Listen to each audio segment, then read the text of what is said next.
game time. Today, we are finally gonna put a transmission in this Jimmy.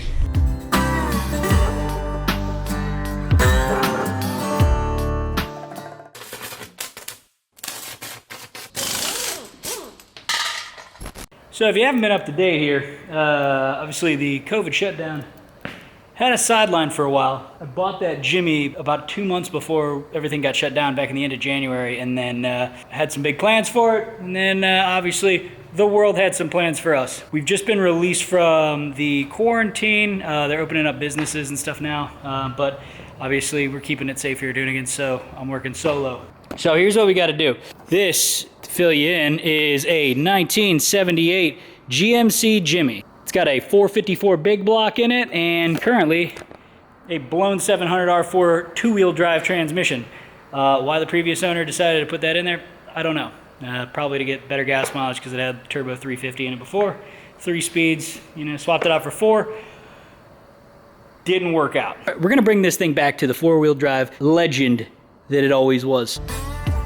So the way we intend on doing that is with this Gearstar Pro 4L85E Level 4 transmission and NP205 transfer case. Now this thing is rated to 1,000 foot-pounds of torque, and the reason it can handle torque like that is because of the components that they use in these things. I mean, everything from an upgraded pump, valve body, clutch packs, the input, intermediate, and output shafts are all cut from Armit 100 steel, which I don't even know if I'm pronouncing that right. They also install stuff like a super beefed up custom machine forged direct drum. There's a bunch of other trick stuff that they do inside of these things, but you can go to their website and check that out if you want to learn more. Now the NP205 is mated to the 4L85 with a modified advanced adapters adapter plate, and up front I'm running a Yank billet 3,500 RPM stall converter. This might have been going a little bit overkill, but in the event that this thing gets an engine package that's, let's say, triple the horsepower that we have now, I don't want to have to change the transmission again. So,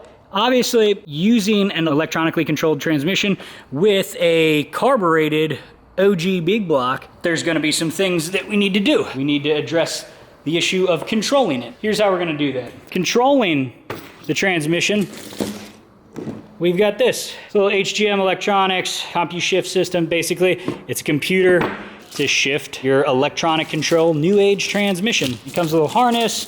Since we have a carburetor on it, we've got this little guy, our throttle position sensor kit. So this mounts up right to the carburetor arm. This little sensor tells us how much input is going in, when to kick down, all that good stuff. In a perfect world, this tells that exactly what to do to shift that, and there are no issues. I'm sure that's gonna take some tuning, it's gonna take some setup, it's gonna take some knowledge that I probably don't have, so we're gonna have to figure that out, but what the hell, we'll get it done. Beyond that, we've got this, which I'm really stoked on this. This is a Mazir billet flex plate, SFI rated. Actually really light. Very nice. And of course, we got this guy. This Locar makes these kits. You can basically, so you can use a column shifter on a new style transmission and be able to reach all of your gears. You know, like they have a rod style one, which I have in my C10 and it works, but I can't get it all the way down to first, even though I've bent it and adjusted it as much as possible. Second is still as low as I can get that. So hopefully this one works a little better. We're gonna have to have a little bit of modification to it to work, but you know, we'll get it figured out. I have to build a cross member for this too, but we'll cross that bridge when we get to it. Let's just start taking stuff apart first. See what we have. That's fun. So with the truck up on the BEM pack, I was able to start disassembling the driveline and exhaust components that needed to be removed in order to pull the old 700R off. First, I dropped the drive shaft. Now, here's a little tip. If you're reusing your old U-joints, be careful not to let the cups slide off and dump your needle bearings all over the floor, because it's a pain in the ass to put them back together. From there, I needed to get the exhaust out of the way, and since I wasn't reusing the midsection with the crossover, I just busted out the trusty Sawzall. Oh my God. And just like that, folks, it's off.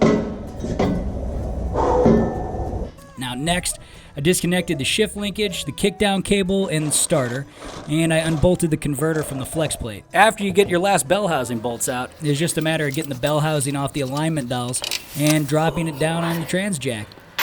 Torque converter bolts are out from the flex plate. Exhaust is off, starter's off, drive shaft's off. Got all the got the kickdown cable off, got the shift linkage off. All right, now I just gotta disconnect the cooler lines and we're good to go. Those bolts ain't moving. So what we're gonna do is we're gonna get out the Sawzall and get after it again. Okay, there's two.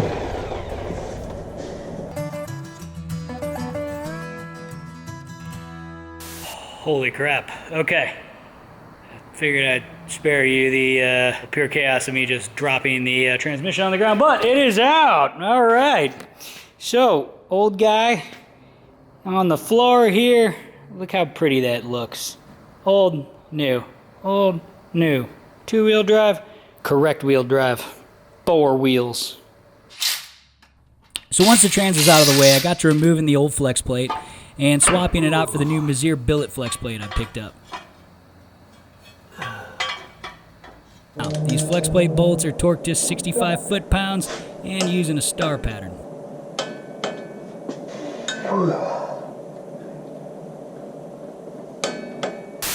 Okay, so we got to get this transmission onto that to get up there. So we're gonna use a forklift and hope to God I don't drop this thing and just ruin everything.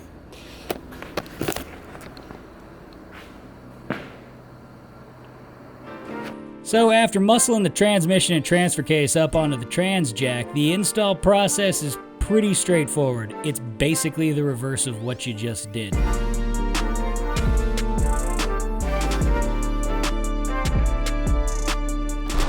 Now the time is 1 a.m. and, well, this is up there. And cool thing is that because Gearstar, basically they took and modified this adapter. This adapter is technically for a Turbo 400, and you can see they had to like cut away at it. But because they use that, I could reuse the factory brace. Now, it's a little bit off, right? So here's the original holes. Right, so it's moved back about, I don't know, 3 inches or so. So just gonna drill some holes in there, and that guy will be, well, set up and ready to roll. So we're gonna keep chugling. Hopefully we can get out of here before 2 a.m. So here we go. All right. Bam! That shit is in. Yeah! It's not done yet. Got to get everything connected still, and also got a few things to take care of. Well, super important things. Anyway, still got to get the harness on, throttle position sensor, cooler, and then get this wired up. And then I need a new dipstick tube, and got to get the shift linkage in. But oh, and then, of course, drive shafts, you know, shit like that. But she's in. One step closer to getting this thing jamming. Calling it a night tonight. The next time we get into this, hopefully we will get a little bit closer. Maybe even have it running. Maybe even do some burnouts. That's not nerve-wracking at all. But it's on. I'm just gonna strap it on here and then wheel it up and get it under the truck. Holy shit.